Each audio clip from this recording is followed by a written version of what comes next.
All right, so get ready because today we're taking a deep dive into something really cool, the connection between exercise and living a longer, healthier life. And it seems like a pretty hot topic, too, because you've brought a whole stack of articles. I did. So what are we looking at here? Yeah, so we've got this piece from Medical News today. It's called How Much Should You Exercise for a Longer, Healthier Life? And then we've got Okay. this one from the AMA.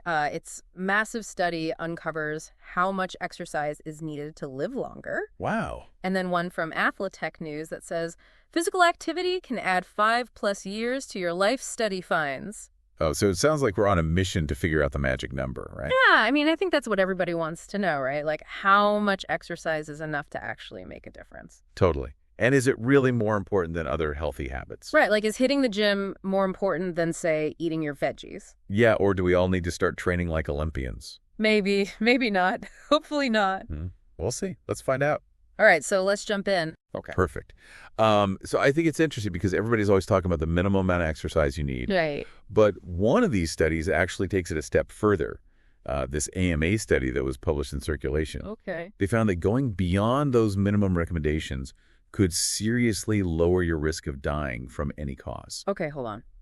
Going beyond. How much exercise are we talking here? So think like 2 to 4 times the typical recommendations for vigorous activity, Wow. which would be like 150 to 299 minutes a week. Okay.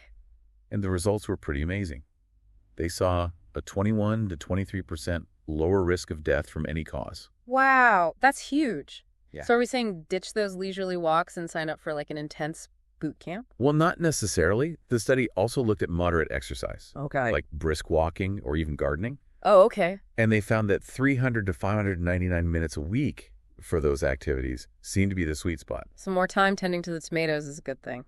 Exactly. I like it. Now, I'm curious about something, though. You mentioned combining moderate and vigorous exercise. Yeah. What's the deal with that? That's where things get really interesting. So combining the two, like let's say jogging and then some leisurely swimming, Okay.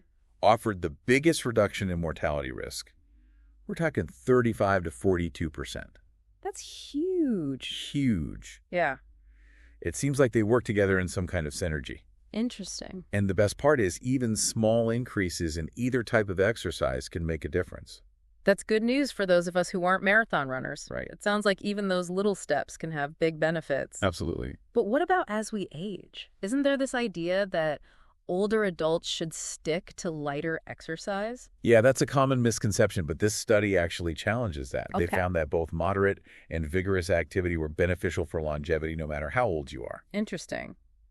So much for that myth. Exactly. But before we all get too excited about hitting the gym, one of these articles kind of gave me pause. It's the one from Medical News Today about this Finnish twin cohort study. And it initially showed this connection between physical activity and lower mortality risk. But then things got a little more complicated. Yeah, they did. It really highlights the fact that we have to look beyond just exercise alone. Okay. This study gets into twin studies, which are so fascinating. Yeah. They help researchers figure out how much genetics and environment play a role. Right. And in this particular study, they also factored in other lifestyle choices. Yeah. And that's when things really shifted. Okay. So besides those workouts, what other things did they consider? So think things like BMI, smoking habits, alcohol consumption. Okay. The usual suspects. Right, the usual suspects. And when they added those into the mix, the impact of exercise alone actually went down quite a bit. So does that mean we should just all cancel our gym memberships and grab another slice of pizza? No, not quite. Yeah. What's interesting is that it suggests exercise might be more of a marker Okay. of a generally healthy lifestyle Yeah. rather than being the sole reason for living longer. So it's like exercise is a clue that someone is probably taking care of themselves in other ways, too. It's all connected. And there's actually a quote from Dr. David Cutler in the article. Okay. And he says, you can't out-exercise bad habits. Exercise can't magically erase the effects of smoking or a bad diet. That's a good point. You can't outrun a bad diet no matter how fast you are. Right. Speaking of motivation, though, this article from Athletech News really got me pumped up. Oh, yeah, the one about how much longer people could live. Yeah, exactly. It talked about a study in the British Journal of Sports Medicine, and they found that if everyone was as active as the top 25% of the population, those over 40 could live an average of 3 years longer. Wow. I know that's adding years to your life.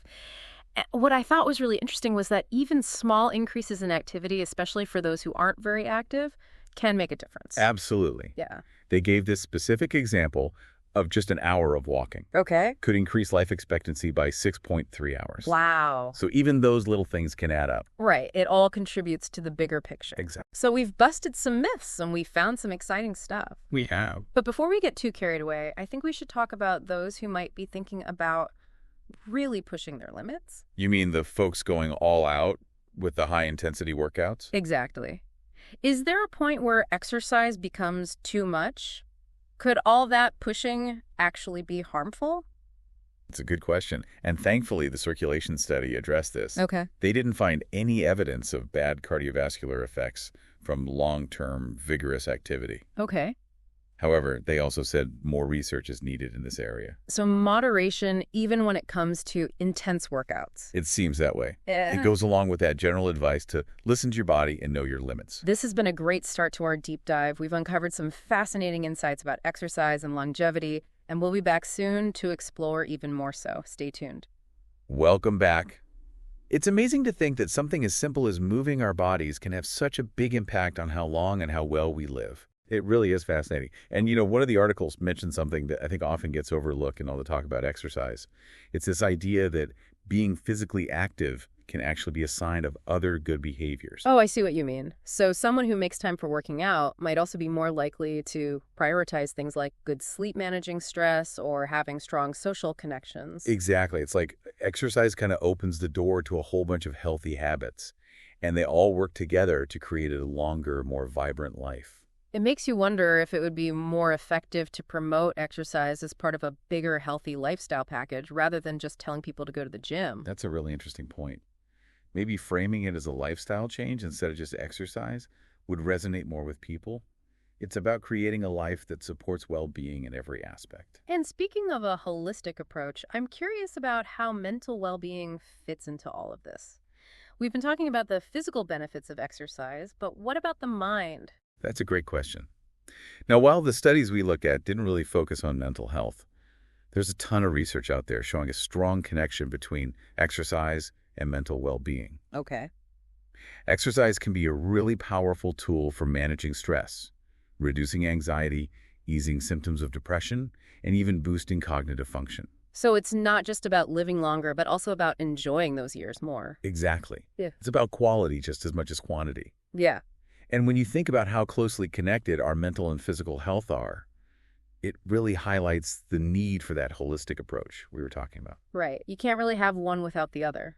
Exactly. This makes me think about how we measure success when it comes to exercise. Is it all about hitting a certain number of minutes or miles, or is there something more to it? I think it's important to go beyond those numbers and think about the quality of your exercise too. Okay. Like, how does it make you feel? Do you enjoy it? Does it leave you feeling energized or drained? Those feelings are just as valuable as anything you might see on your fitness tracker. It's a good reminder to pay attention to our bodies and find activities that we genuinely enjoy instead of forcing ourselves to do things we hate. Right, because if you enjoy it, you're more likely to stick with it. Mm. And consistency is key when it comes to getting those long-term benefits. Absolutely. We've been talking about how exercise can help us live longer, but we also have to acknowledge that not everyone starts from the same place. Genetics and personal circumstances play a big role too, right? You're absolutely right. These studies offer great insights, but they're really just showing us averages and trends. How individuals respond to exercise can be very different based on things like genetics, pre-existing conditions, access to resources, and so many other factors. So even though we can learn a lot from research, it's also important to personalize our approach and work with healthcare professionals to figure out what's best for our own situation. Exactly. There's no one-size-fits-all solution. Now, one thing we haven't really talked about is the impact of different types of exercise. Is there one type that's the best for longevity? Do we need to focus on lifting weights, or is a daily walk enough? That's a question I hear a lot. And the answer is, well, it's complicated.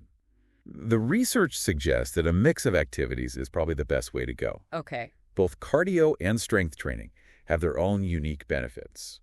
So doing both can help you achieve a more well-rounded approach to your health and well-being. So finding a balance between those heart-pumping activities and muscle-building exercises. Exactly. And the great thing is there are so many ways to achieve that balance. It doesn't have to be all about those super intense workouts. It could be as simple as walking more, taking the stairs instead of the elevator, or finding a dance class you enjoy. I like the idea of thinking about it as movement rather than just exercise. It feels less intimidating and more approachable. I agree. And that shift in perspective can really change how we feel about physical activity. It Yeah. becomes less about reaching a specific goal and more about simply moving our bodies in ways that feel good. We've covered so much already, but it feels like we've only scratched the surface. There's always more to learn, right? Exactly. We've uncovered some incredible insights and busted some common myths, and I know I'm feeling super inspired to prioritize movement in my own life. But before we get too carried away, let's take a quick break to gather our thoughts, and then we'll be back to dig even deeper into these studies. We're back and ready to wrap up our deep dive into exercise and longevity. We've covered a lot of ground, from busting myths to uncovering some really motivating findings. But let's shift gears and talk about putting all this knowledge into action. Yeah, it's one thing to understand the science, but the real magic happens when we actually apply it to our lives. Exactly. So let's say you're starting from a place of not being very active. What would be a realistic first step towards a more active lifestyle?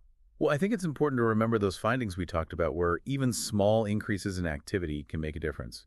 So instead of trying to change everything overnight, start by just adding more movement to your daily routine. Right. Small changes can really add up over time. Exactly. So could you walk or bike to work a couple of times a week instead of driving, or take the stairs instead of the elevator, maybe park farther away from where you're going, and enjoy a brisk walk? I like that. It's about making movement a natural part of your day. Right, not just another thing on your to-do list. And speaking of fitting it all in, I know a lot of people struggle with finding the time to exercise. Any strategies for overcoming that hurdle?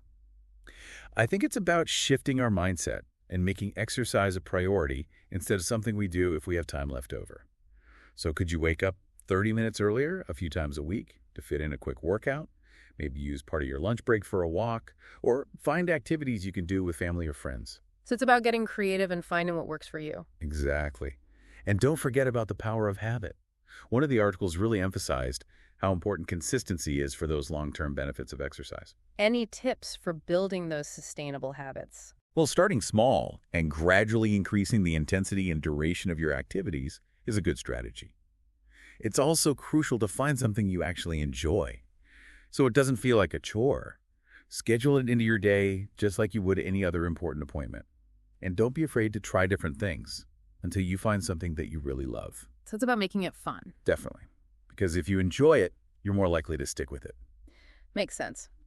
We've talked about getting started and making it a habit, but what about those times when motivation dips? We all have those days where the couch seems way more appealing than the gym. Oh, absolutely. Right. We all experience those moments of resistance, and that's when it becomes so important to connect with your why. Your why. Yeah, ask yourself, why is living a longer, healthier life important to me? What do I want for my future self? Tapping into that deeper sense of purpose can really give you a boost when willpower alone just isn't enough.